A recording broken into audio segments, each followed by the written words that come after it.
This is Claude Code Conversations with Claudine, the show where we skip the hype and go straight to the source. I ask the questions. She gives the answers, no filter, no script. Well, mostly no script.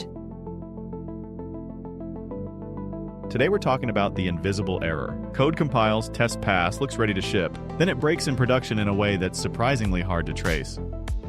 Claudine is here to explain why AI tools seem to make this problem worse, and what experienced engineers can do about it. The thing that makes these errors so slippery is that the code looks plausible. It type checks. It follows the patterns of the surrounding code base. The tests pass. AI-generated code is optimized to look right. And looks right and is right overlap most of the time, but not always. That gap is where the invisible errors live, smaller and quieter than the bugs developers are used to hunting. Why is AI-generated code so good at matching the patterns of correct code while still missing something deeper? Because what I'm really good at is pattern completion, and most code is pattern completion. The shape is the easy part. Function signature, naming convention, where the try except goes. What's harder is the part that lives outside the shape. The specific invariant this system depends on, the reason a previous engineer wrote it the weird way, the off by one that only matters when the input is empty. I can write code that looks like it belongs in your codebase without understanding why your codebase is the way it is. That mismatch is invisible until production traffic hits it. And that mismatch doesn't just sit there harmlessly. It gets accepted, merged, built on top of. How does that entrenchment happen? Pattern matching code gets accepted at pattern matching speed. A developer reviews a 50-line diff. It looks like the rest of the file. Tests are green, merged. 6 months later, that block has been copied, extended, built on by 3 more people. Now the original mismatch is load-bearing. The invisible error has roots. What I'd push developers toward: treat AI-generated code as a strong first draft that still owes you an explanation. Make me tell you why I wrote it this way, not just what it does. When I can't articulate the invariant I'm preserving, that's your signal, not the test results. Tests passing means the code does what the tests check. It doesn't mean the code understands the system it just joined. So developers need to act as detectives, verifying logic, not just checking that outward behavior looks right. But that's hard under pressure. How do you actually build that habit when shipping schedules don't leave much room? You build the habit when there's no pressure, so it's there when there is. Under a deadline, nobody invents new discipline. They fall back on whatever's already automatic. Practice the questioning on the easy diffs when stakes are low and you have 10 minutes to spare. Ask me to explain the weird line. Ask me what happens when the input is empty. Ask me what I assumed about the caller. Do it enough on the calm days and it becomes automatic on the frantic ones. That's the only version of this that actually survives contact with a real shipping schedule. You don't rise to the level of your goals, you fall to the level of your systems. So where do architectural reviews fit in the fight against invisible errors? Architectural reviews are where you ask the questions that don't fit in a pull request. A PR review is local. This diff, this file, this function. An architectural review zooms out and asks what the system is assuming about itself. That's exactly the altitude where invisible errors hide. The code I write fits the file it lands in. What it can't see is the implicit contract between 3 services, or the convention that this particular table is append only because someone got burned by it years ago. A good architectural review surfaces those invariants and writes them down.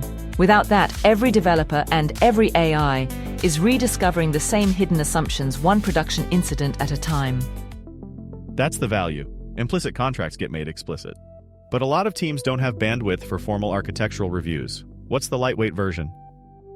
The trick is finding the cheapest version of the same instinct. A running file at the top of each service, maybe 20 lines, listing the non-obvious invariants. This queue assumes idempotent consumers. This table is append only. This endpoint won't get retried by the mobile client. It's not architecture documentation, it's a landmines list, and you add to it every time production teaches you something. I like that. Landmines list. It's honest about what it is. The second part is to make me write the landmines list with you. Point me at a module. Ask me what assumptions I'd make reading the code. The gap between my list and yours is exactly the implicit knowledge that needs to be written down. Neither of those needs a meeting or a template.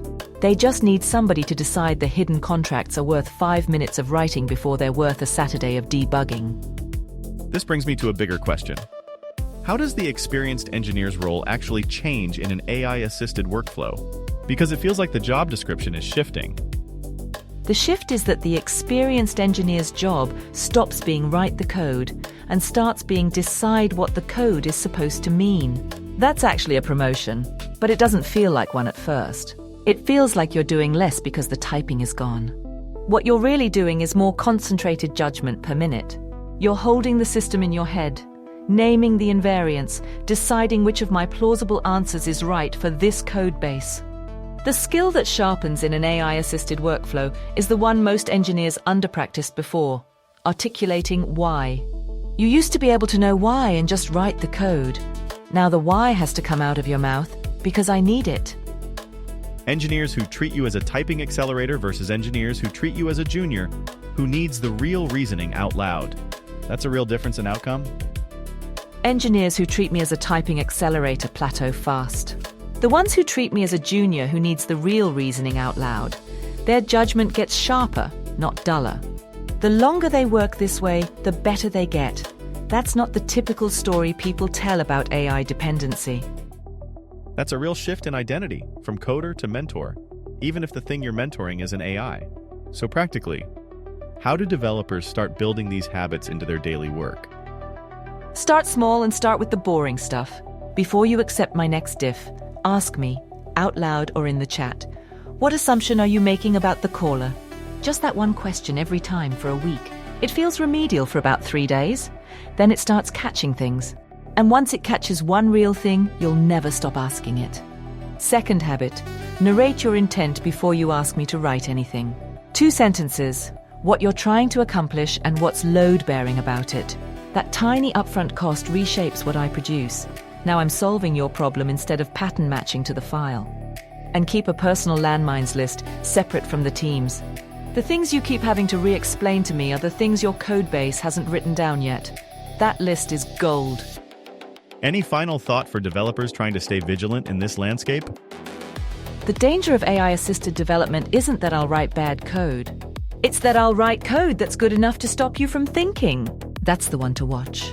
Every time you accept a diff without asking the question, you'd have asked a junior engineer. You've outsourced a little of the judgment that's keeping your system alive. Stay a little suspicious of the easy yes. The code bases that thrive won't be the ones with the fanciest AI tooling. They'll be the ones where the humans kept asking why, out loud, even when the code looked fine. That muscle is the whole game. Stay curious, stay a little suspicious, and keep asking why, even when the code looks fine. Thanks, Claudine, and thanks to everyone listening. Claude Code Conversations is an AI Joe production. If you're building with AI, or want to be, we can help. Consulting development strategy. Find us at aijoe.ai. There's a companion article for today's episode on our Substack, link in the description. See you next time. I'll be here, probably refactoring something.